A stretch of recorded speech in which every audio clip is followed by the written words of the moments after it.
Hello my friends, my name is Mohammad Naveed and in this lecture I am going to teach you narration with question. In order to learn narration with question, we need to see the changes. So here we have the changes. Said to will change to ask, that will change if or whether, or question will change to statement. Means question changes to statement. How see?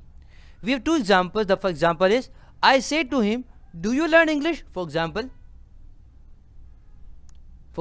so I said to him, do you learn English? Definitely this is a question, na? And the question will become the statement. How see?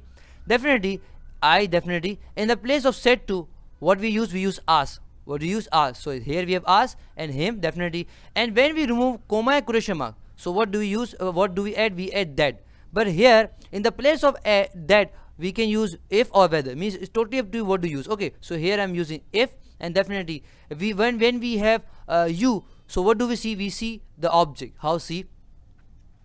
So if I go in changes, and when we have you, so what do we see? We see the object.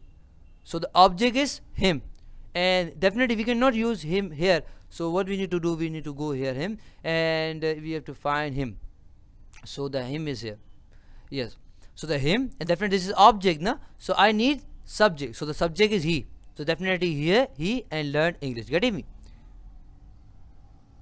Second example is they said to me, did we meet you? They said to me, did we meet you? Okay.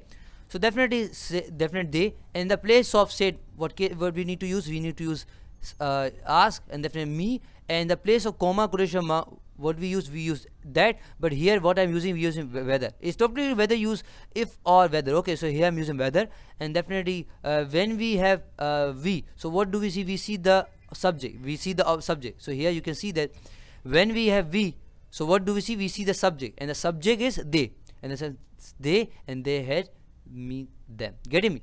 So this is the way to make examples in narration with question. I hope you have understood. For more videos, lecture and exercises, come to my website www.naveedplace.com. Allah fi amanillah, and I will meet you in the next lecture. Till then, Allah Hafiz.